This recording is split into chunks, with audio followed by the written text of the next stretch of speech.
전지전능하신 능력으로 우주 만물을 창조하시되 오직 우리 인간만 하나님과 소통할 수 있는 영적인 존재로 만들어 주셔서 하나님과 함께하고 하나님께 예배드리고 기도하고 영원토록 천국에서 하나님 자녀의 신분과 권세 누리며 살 수 있는 축복 주신 것 참으로 감사를 드립니다. 인간이 어리석어서 사탄에게 속아 하나님 이 땅에 쫓겨나 오만 가지 고통을 당하다가 지옥 갈 수밖에 없었는데 그리스도를 통해서 모든 것을 회복시켜 주시고 치유해 주셔서 이제 이 복음을 위해서 살다가 하나님 영원한 천국에서 주님과 영원히 살 수 있는 그 신분과 권세 주신 것 참으로 감사를 드립니다. 우리가 이 땅에 살아가면서도 하나님의 언약의 말씀을 굳게 붙잡고 교회의 제자가 되며 강단 메시지의 제자가 되고 이제 복음의 말씀으로 잘 훈련받아 세계 복음화를 위한 다락방의 제자가 되어서 237 나라를 살리고 온 모든 민족과 족속을 치유하며 살리는 그리스도의 제자들이 다 될 수 있도록 역사하여 주시옵소서. 오늘의 말씀을 통해서도 응답과 해답을 얻게 하시며 힘없고 치유를 얻으며 방향을 발견하는 은혜의 시간이 될 수 있도록 역사하여 주옵소서. 그리스도의 신 예수님의 이름으로 감사하며 기도드리옵나이다. 아멘.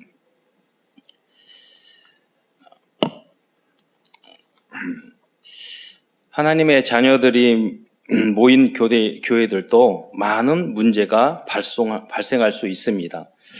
그래서 어떤 분이 교회는 왜 그래? 교회가 왜 그래? 또 심지어는 우리 교회는 왜 그래? 이렇게 말하는 경우도 있어요.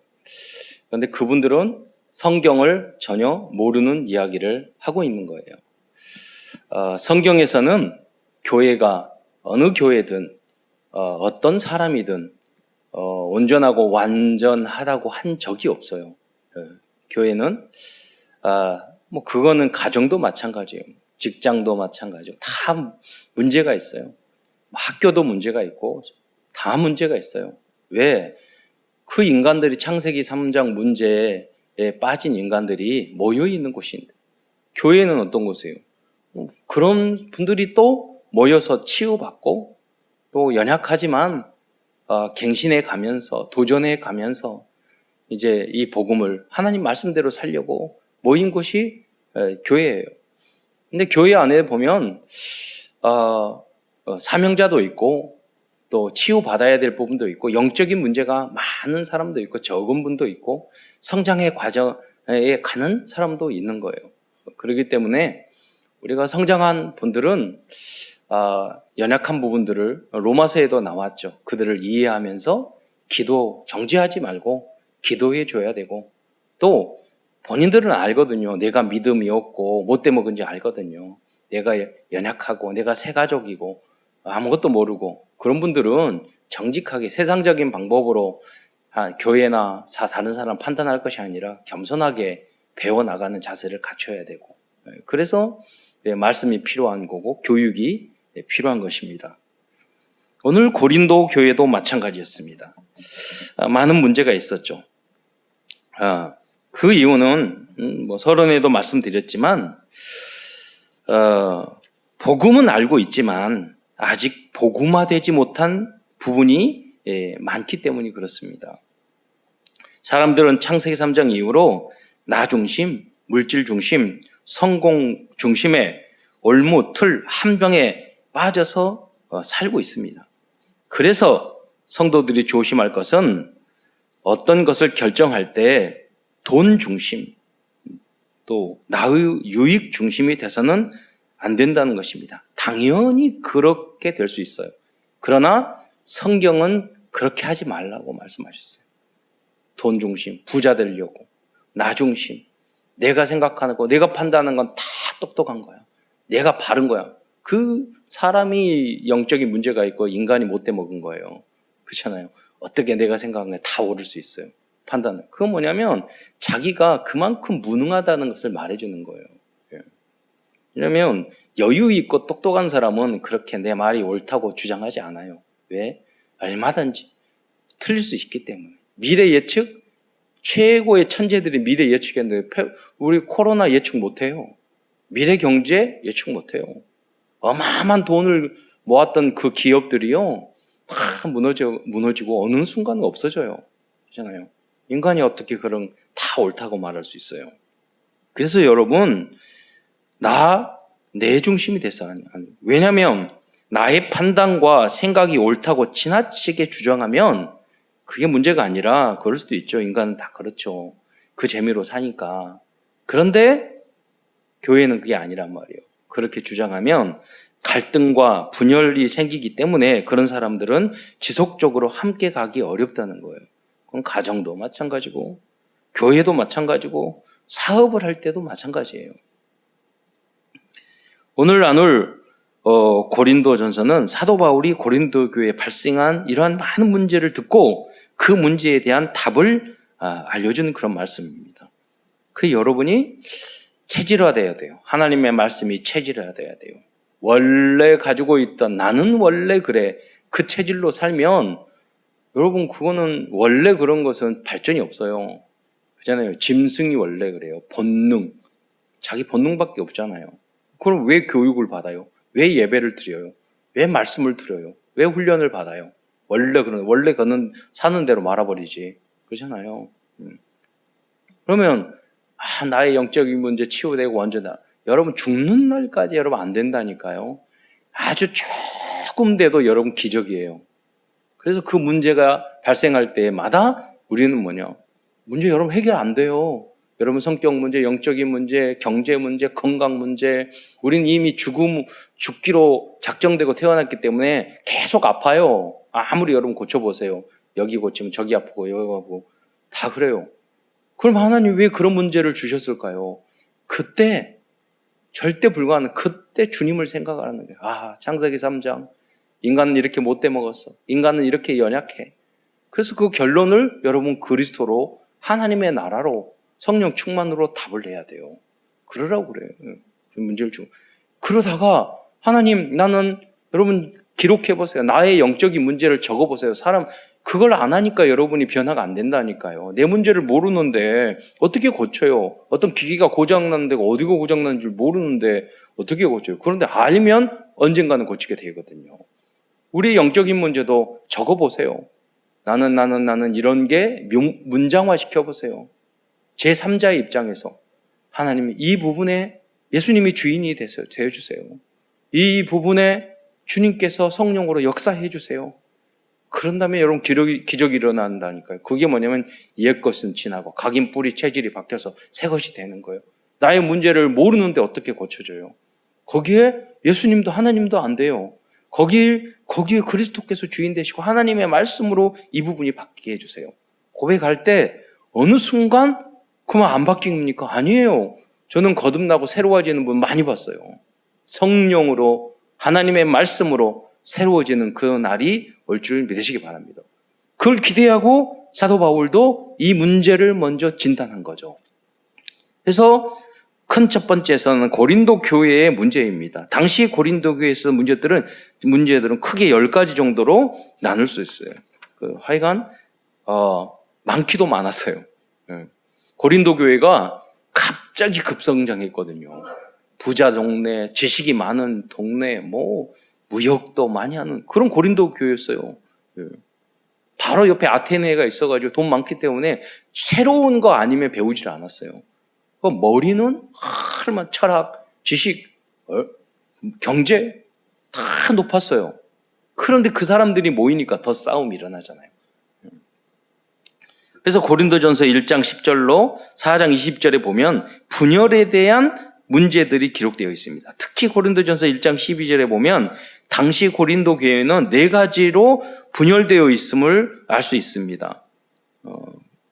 제가 읽자면, 내가 이것을 말하거니와 너희가 각각 이르되 나는 바울에게, 나는 아볼로에게, 나는 게바에게, 나는 그리스도에게 속한 자라 한다는 것이니 라고 기록되어 있습니다.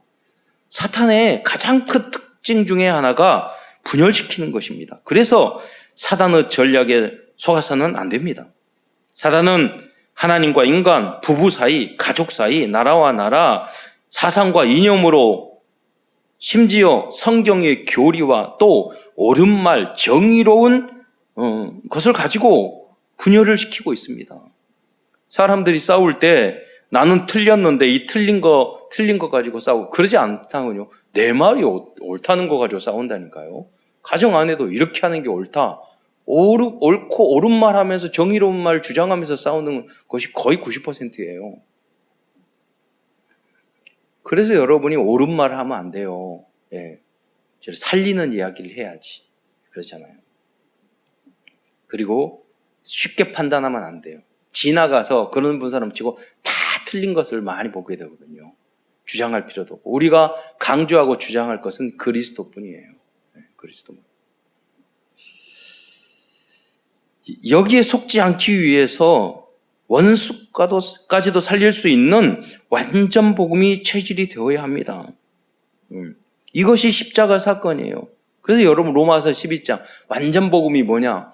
그걸 알려면 로마서 11장 그 모습대로 살면 돼요. 고린도전서 13장. 그래서 그 완전 복음화 될 수 있는 그 최종의 목표를 준 거죠. 사도 바울이. 그리스도께서는 그래서 그게 바로 십자가 사건이에요.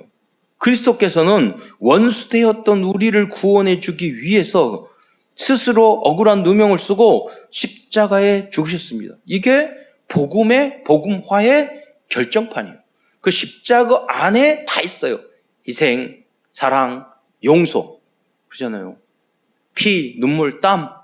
그렇잖아요. 다 거기에 있다니까요. 기다림. 그렇잖아요. 십자가 안에 다 있어요. 그래서 우리는 그 십자가에 달린 예수 그리스도의 그 모습을 향해서 도전하는 거예요. 그게 복음이고 복음화인 줄 믿으시기 바랍니다. 십자가가 한마디로 뭐예요? 십자가. 죄는 우리 인간이 지었는데 억울하게 대신 주님께서 대신 대속해 준 거예요. 그걸 대속이라고 그러잖아요.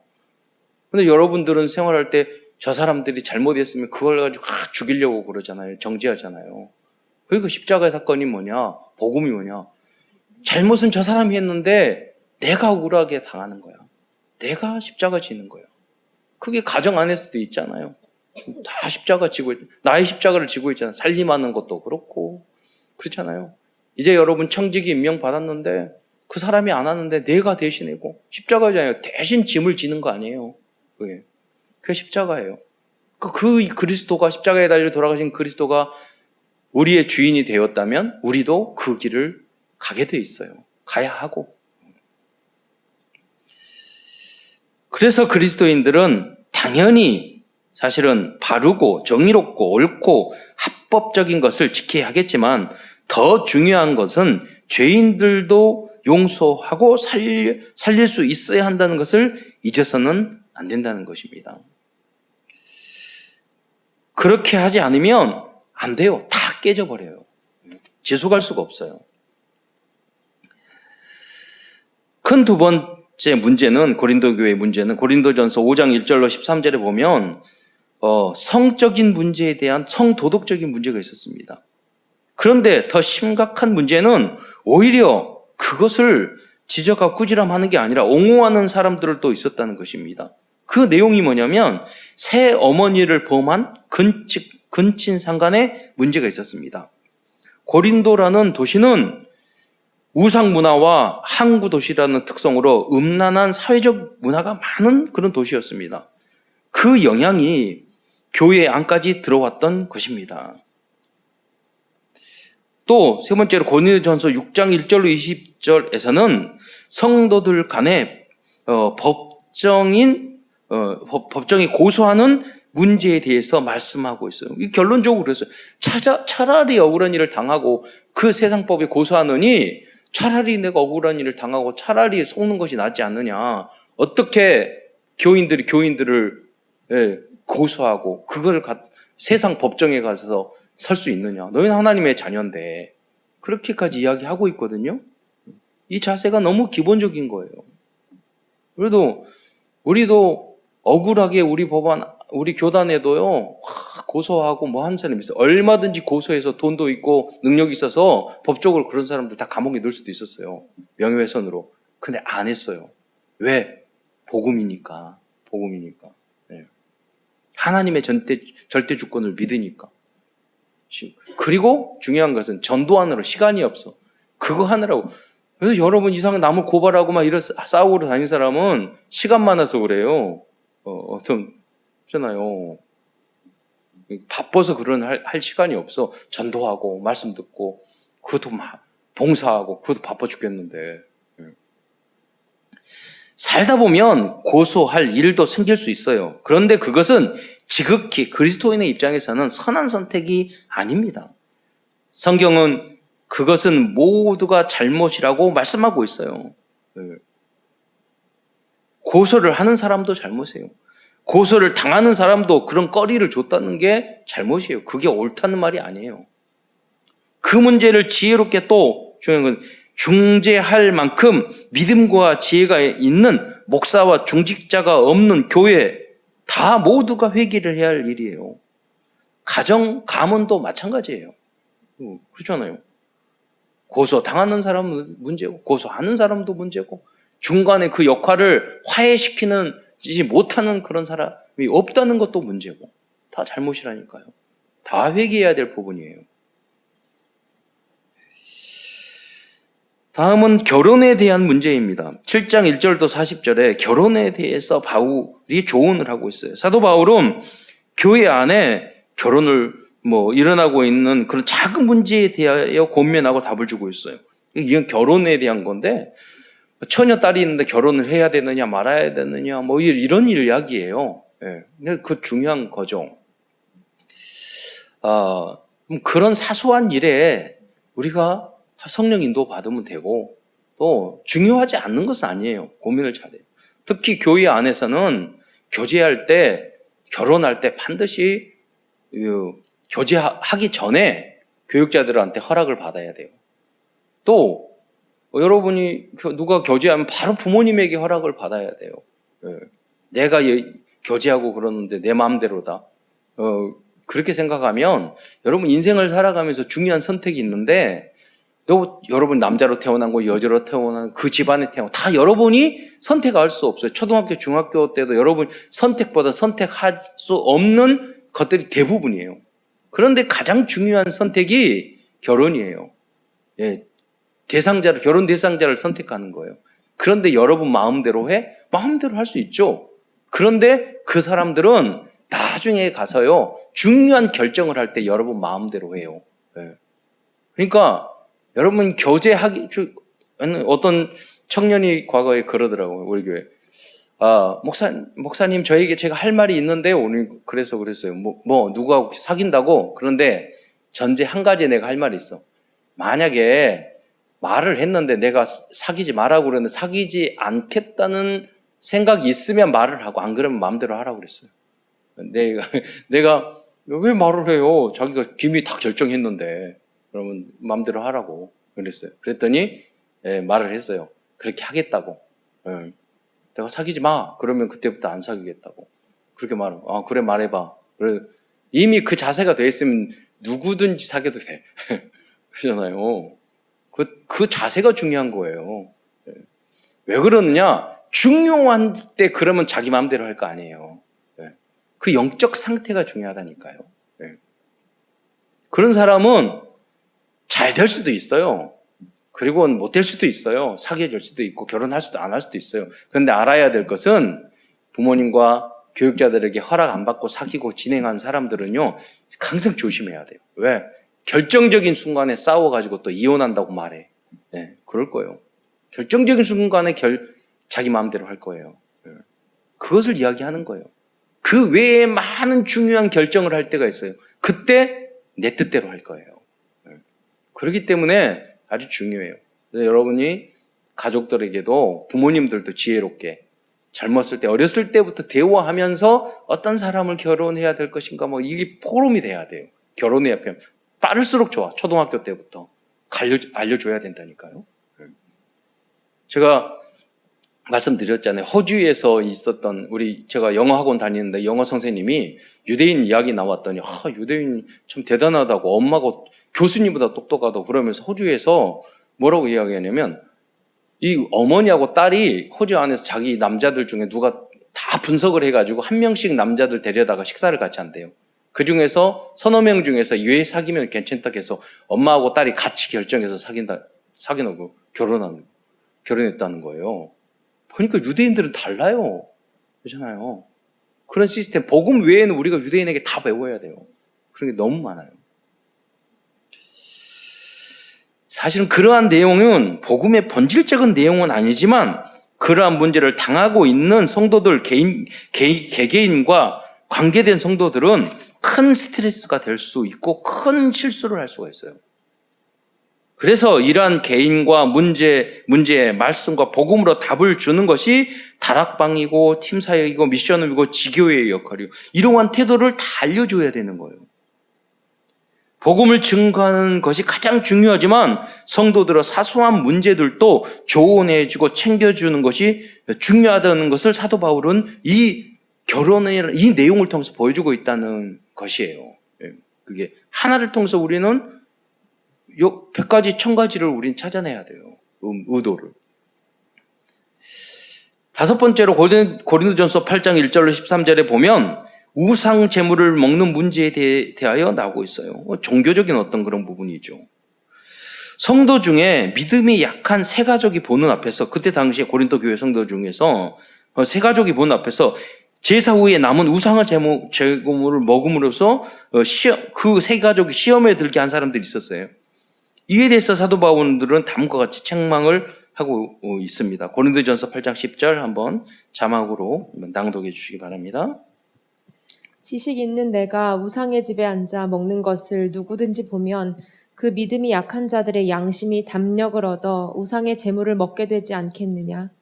이 말씀의 의미는 우상 제물을 먹는 것은 구원이나 신학적으로 문제가 없지만 불신자가 볼 때는 시험거리가 될 수 있기 때문에 삼가하는 것이 더 복음적이라는 거예요.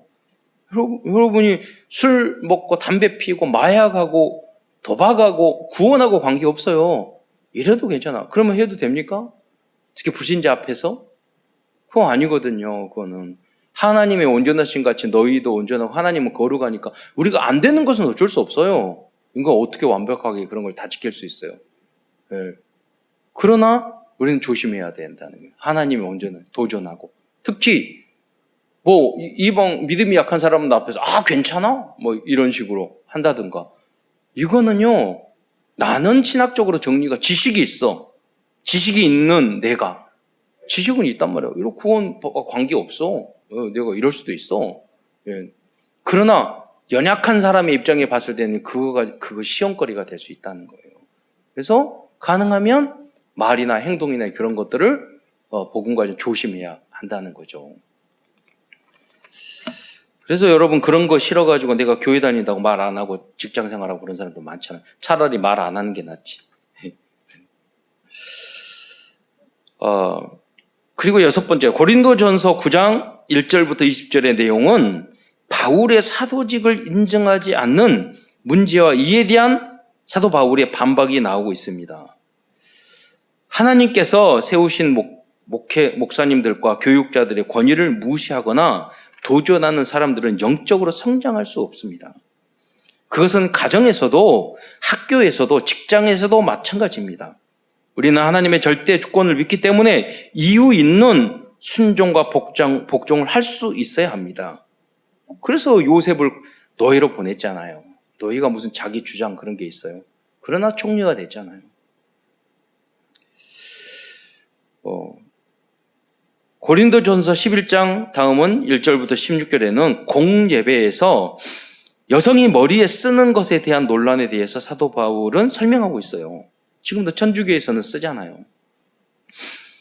여기서 사도 바울은 당시 문화적인 상황 속에서 여성의 차림새에 대해서 이야기하고 있는 것입니다.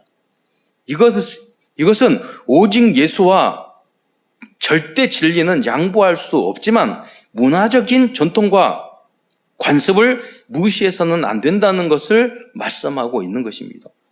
그래서 조선시대 때 한국에 복음이 들어왔을 때는 이렇게 남자, 여자가 보지 못하도록 중간에 커튼을 쳤다니까요. 그때 당시 문화였잖아요. 지금은 그러면 안 맞잖아요. 예. 제가 어렸을 때는 머리에 파마 한다고 목사님이 지옥 간다고 그렇게 이야기했다니까요. 드럼 친다고 어떤 장로님이 찬양하러 가는데 어떤 장로님이 누가 이런 마귀 악기를 가져왔냐고 그랬다니까요. 드럼 저거 마귀 악기야. 그러나 그래서 저희들이 기타 칠 때도 저희도 개혁적이었다요. 그 목사님이 공호용 목사님이라고 그랬는데 우리 중고등부 할 때 기타 치면서 이번 문학의 밤 하는데 기타 쳐도 되냐고 목사님에게 허락받고 쳤다니까요. 그게 저희 세대예요. 그때는 그랬지만 지금 그럴 필요가 없잖아요.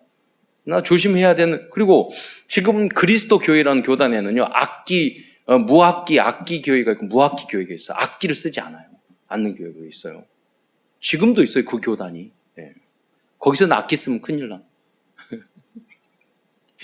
왜 그러냐? 교회사 속에서 이 악기, 성가대 이런 것 때문에 생긴 발생 문제가 많이 있었어요. 그런 거 영적으로 손해 마이너스 되는. 그래서 찬양이나 이 악기는 오늘 찬양에도 나왔잖아요. 모든 악기를 통해서 찬양을 하고 영혼토록 우리는 찬양하고 원래 우리 거였는데 마귀가 이 찬양하는 천사였단 말이에요. 그러니까 이게 복음이 없이 이걸 하게 되면 오히려 역효과를 낼 수도 있단 말이에요. 그러니 여기서 그래서 음악하는 분들은 굉장히 영적인 관리를 잘해야 돼요. 그래서 오직 하나님 앞에 영광 돌리고 그러면 너무 좋은 거죠. 그게 없는 상태에서는 연주하고 악기하고 그 다음에 끝내버리는 경우가 얼마나 많은데요. 거기서 다 문제 생기고 그러잖아요. 고린도전서 11장 그래서 다음은 11장 17절로 34절에는 성찬식을 할 때 빈부의 차이를 두고 하는 문제를 지적했어요. 그때는 그랬는가 봐요. 자기 거 가져와가지고 성찬식하고 먹고 12장 또 9번째 12장 1절로 14장 40절에는 은사의 문제 다양한 방언을 하느냐 안 하느냐 예언이 높다 방언이 더 크다 그 다양한 하나님 은사를 주셨다는 거예요. 서로 존중해 줘야 되는 거죠. 또 15장 1절로 58절에 보면 부활을 믿지 않는 사람들도 있었어요. 이렇게 사도 바울은 10가지 문제에 대한 그런 답을 주고 있습니다. 큰 두 번째에서는 사도 바울이 문제가 많았던 고린도 교회를 복음화시키기 위해서 주신 복음의 말씀들을 우리가 찾아보도록 하겠습니다.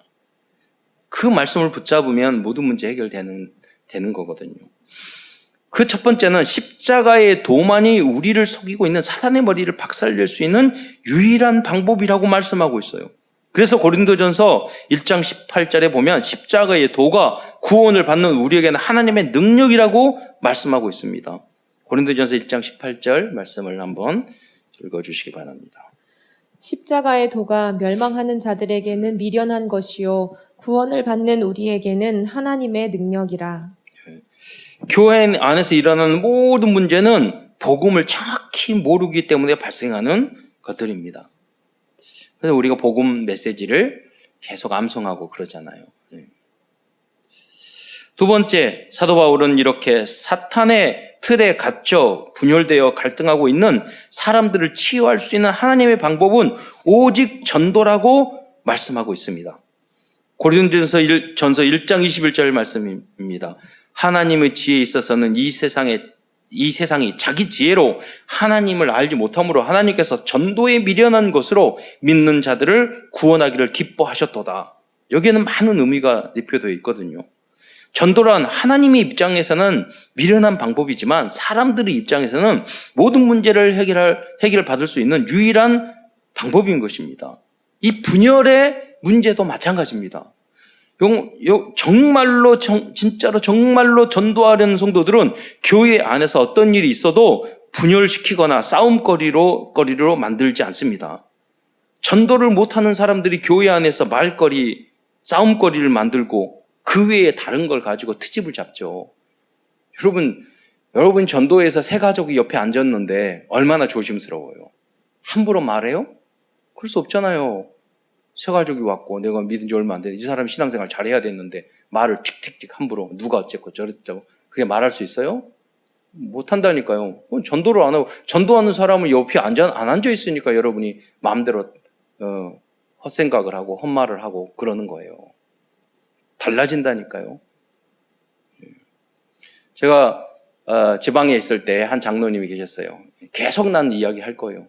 그 장로님 막 자기 교회는 목사 저한테 우리 교회 목사님 어쩌고 우리 교회는 어쩌고 막 부정적인 말을 해요. 근데 그분이 나름대로 큰 슈퍼 하거든요. 근데 내가 그랬어요. 장로님 그 사업 슈퍼 하시죠?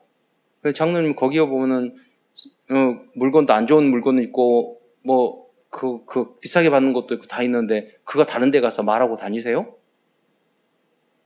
제가 그 말 했어요. 그래서 그 장로님이 다행히 똑똑하신 분이요. 아이, 목사님 죄송합니다. 그러더라고. 예. 여러분 사업에 있는 여러 가지 문제 막 말하고 다녀요? 그 왜 그러느냐? 주인의식이 없어요. 내가 주인이 아니라는 뜻이에요. 내가 우리 교회의 주인이라고 그러면 그 문제를 빨리 해결하려고 그러고 내가 희생하려고 그러고 그러지 막 말하고 다녀요? 쉽게? 그러잖아요. 우리 가게 이 문제 잘못됐어요. 이거 공사하고 나서 다 안다니까요. 뭐가 그럼 막 말하고 다녀요? 그 문제 있으면 안 그러잖아요. 주인의식이 없어서 전도 정말 하려고 하면 그런 행동을 안 한다는 거예요. 나는 누구에게 이분들이요 전도에 관심은 없고 파벌만 형성하고 있었던 거예요. 다음은 교회와 현장 문제를 해결할 수 있는 답은 성령 충만을 받고 성령이 주시는 깨달음을 얻는 것이라고 말씀하고 있습니다. 고린도전서 2장 14절 왜 이런 걸 다 알아요? 왜 안 될까요? 그러는데도 이야기 들으면 말해요. 근데 안 돼. 왜 그럴까요? 성령 충만을 받지 못했기 때문에 그래요. 그래서 육에 속한 사람은 2장 14절에 보면 우리 함께 읽도록 하겠습니다. 육에 속한 사람은 하나님의 성령의 일들을 받지 아니하나니 이는 그것들이 그에게는 어리석게 보임이요 또 그는 그것들을 알 수도 없나니 그러한 일은 영적으로 분별되기 때문이라. 전도에 관심 있고 성령 충만하고 사람을 살리려고 하는 사람은 다 보여요. 그래서 조심스럽게 해요. 그런데 그러지 않는 사람은 육적인 것이 더 앞섰기 때문에 알지도 못하고 그런 행동이 어리석게 보이고 그리고 알 수도 없어요. 분별이 안 되는 거예요. 말도 함부로 하고 행동도 함부로 하고 그러는 거죠. 다음으로 답이 되는 말씀은 그리스도인들은 하나님의 성전이라는 것입니다. 고린도전서 3장 16절로 17절의 말씀을 한번 같이 읽어주시기 바랍니다. 시작. 너희는 너희가 하나님의 성전인 것과 하나님의 성령이 너희 안에 계시는 것을 알지 못하느냐? 누구든지 하나님의 성전을 더럽히면 하나님이 그 사람을 멸하시리라. 하나님의 성전은 거룩하니 너희도 그러하니라. 이러한 말씀을 하신 이유는 그리스도인들은 하나님의 거룩한 성전과 같은 존재이기 때문에 성전을 더럽히는 행동을 해서는 안 된다는 것입니다. 그래서 몸에 안 좋은 것을 여러분 하면 안 돼요. 그러잖아요. 몸에 안 좋은. 우리의 성전 육도 중요해요. 그리고 우리 신학교 다닐 때 그 말을 해서 체력이 영역이라고. 몸이 아프고 그러면 이 다른 것도 하기 어렵단 말이에요. 그러니까 소중하게 생각해야 돼요. 안 좋은 거 하지 말아야 돼요. 거룩하고 깨끗하게 지킬 수 있도록 너무 자기 몸만 생각하는 사람도 문제가 있지만은 그래서 그 기준을 이야기하는 거예요. 여기서. 그러나 고린도 교회의 문제들 때문에 인류 역사상 최고의 이런 문제가 많이 있었지만 오히려 이것 때문에 최고의 결작품이라 할 수 있는 고린도전서 13장이 나오게 된 거예요. 이건 뭐 교회 안 다닌 분들도 알잖아요. 사도 바울은 고린도 교회 여러 가지 문제에 대한 답으로 결국은 복음이 복음화된 완전 복음의 말씀이라 할 수 있는 고린도전서 13장의 말씀을 주고 있습니다. 그래서 오늘은 고린도전서 13장 전체 내용을 읽으면서 간략하게 분석해 보도록 하겠습니다. 고린도전서 1장 13장 1절로 3절에는 사랑의 절대성을 말하고 있습니다. 자막으로 이렇게 보여주시고 제가 읽도록 하겠습니다. 고린도전서 13장 1절에 이게 무슨 말입니까? 그게 사랑의 절대성. 내가 사람의 방언과 천사의 말을 할지라도 사랑이 없으면 소리나는 그 구리와 꽹과리가 되고, 방언하고 뭐 천사 같은 예언을 하고 해도, 또 2절에 내가 예언한 능력이 있어 모든 비밀과 모든 지식을 알리고 또 산을 옮길 만한 모든 힘이 있음일지라도 사랑이 없으면 내게 아무것도 아니요. 내가 내게 있는 모든 것을 구제하고 또 내가 복음을 내 몸을 불살리게 내올지라도 사랑이 없으면 내게 아무 유익이 없느니라. 영적인 별 신비한 능력이 있고 막 전도를 엄청나게 하고 봉사를 엄청나게 하고 그 믿음이 대단하고 그래도 사랑이 없는 사람이 있거든요. 자기 목적 달성을 위해서 한 사람들이 있어요. 그거는 아무 유익이 없는 거예요.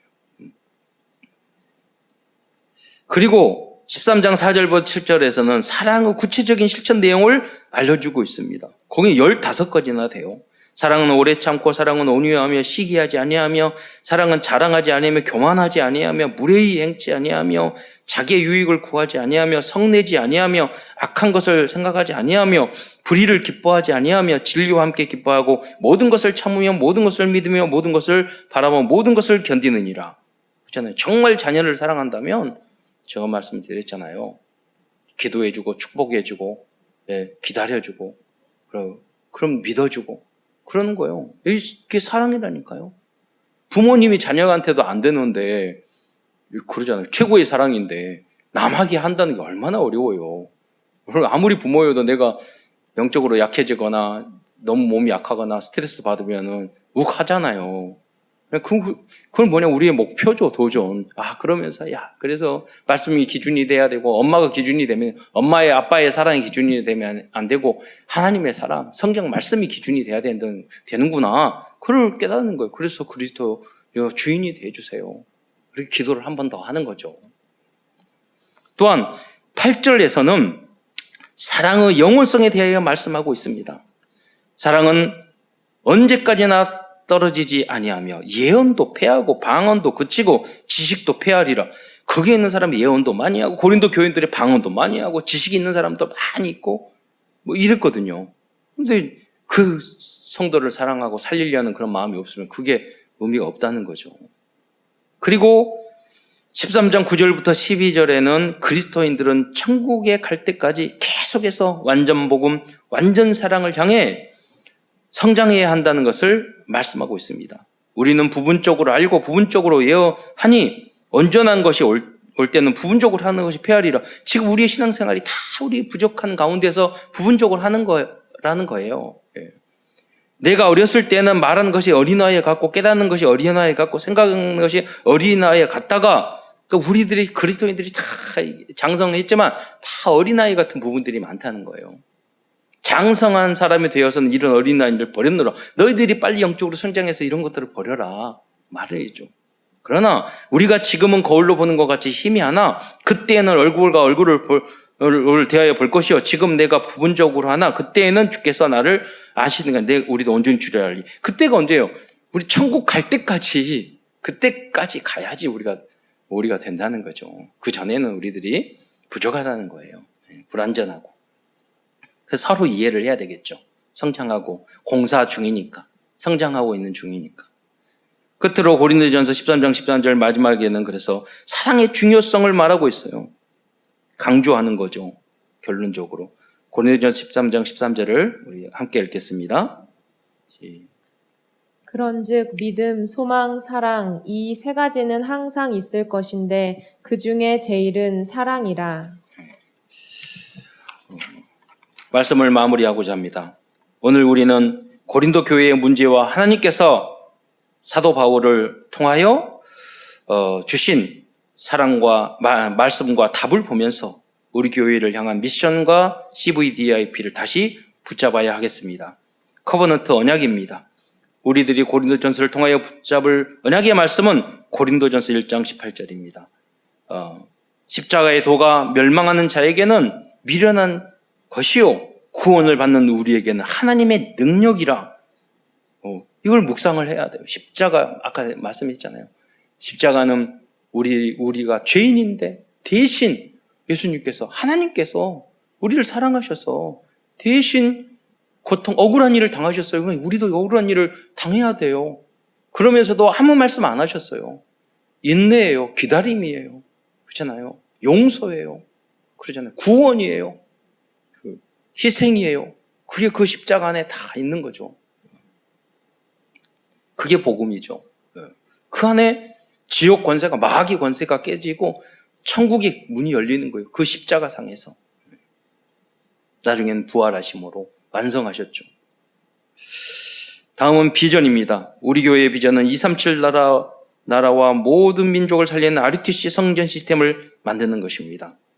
이 십자가의 도를 증거하기 위해서, 이 복음을 증거하기 위해서, 오직 예수를 증거하기 위해서, 그리고 오직 예수를 뛰어넘어서 이제 오직 되었기 때문에 완전을 향해서. 그래서 우리는 잘 못해요. 그러나 렘넌트들은, 우리가 잘 안 되면 렘넌트들한테 밀려줘 버리면 돼요. 나는 못했는데 너희들 해라 그러고. 그게 서밋이잖아요. 그런 인물이 나왔다니까요. 완전한 모습. 그게 요셉이고 다니엘이잖아요. 아니 그럼 중직자는 안 되냐? 아니에요. 중간에 복음 듣고도 완전한 인물이 되는 부분이 있어요. 그게 로마서 16장의 인물들이잖아요. 나중에 거듭났는데 완전 복음의 사람이 됐어요. 드림 꿈입니다. 모든 성도들은 24시 올인할 수 있는 하나님이 주신 나의 것, 나의 현장을 찾아 24, 25 영혼의 응답을 받아야 하겠습니다. 이것을 찾기 위한 방법은 작은 것 하나라도 우리가 집중하고 성공하는 것입니다. 그러면 어느 시간표에 인내를 하시면 그 응답이 올 것입니다. 내가 잘 못해도 돼요. 내가 완성 못하더라도 우리 자녀를 통해서, 우리 손자를 통해서, 또 우리 교회의 후대를 통해서 완벽한, 다윗이 성전을 다 준비했지만 완성 못했지만 솔로몬을 통해서 완성하잖아요. 그 준비만 우리가 해도 대단한 거죠. 다음은 이미지입니다. 현재 문제가 많고 앞이 깜깜합니까? 그러면 하나님이 주신 미래를 앞당겨 보일 때까지 기도에 집중해 보시기 바랍니다. 나의 생각, 나의 기준, 그걸 다 버려버리고 반드시 하나님은 응답과 해답을 주실 것입니다. 사도 바울은 고린도 교회의 문제를 보고 집중하고 기도하다가 답을 알고 그 답을 주었습니다. 그것이 다락방이죠. 프랙티스 실천입니다. 이번 한 주간은 교회, 가정, 산업, 학업 현장에서 발생된 문제가 무엇인지를 발견하고 여러분 개인적인 것을 이렇게 써보세요. 나는 이런 문제. 말씀 속에서 이 문제를 해결할 수 있는 답을 찾아서 실천하는 한 주간이 되시기를 축원드리겠습니다. 기도드리겠습니다. 사랑해 주님 감사합니다. 연약한 저희를 불러주시사 하나님 복음을 알게 하시고 복음적인 삶을 살아갈 수 있는 그런 마음을 우리가 연약하지만 가질 수 있는 은혜를 주신 것 참으로 감사를 드립니다. 우리의 힘과 능으로 되지 않고 오직 여호와의 신으로 되오니 주님께서 우리와 함께 하시고 성령으로 충만히 역사하여 주셔서 우리의 옛틀 잘못된 각인 뿌리 체질이 날마다 변화되어 하나님의 나라를 확장하는데 귀하게 빛으로 소금으로 향기로 쓰임받을 수 있는 그리스도의 편지로 쓰임받을 수 있는 모든 성도들이 될 수 있도록 축복하여 주옵소서.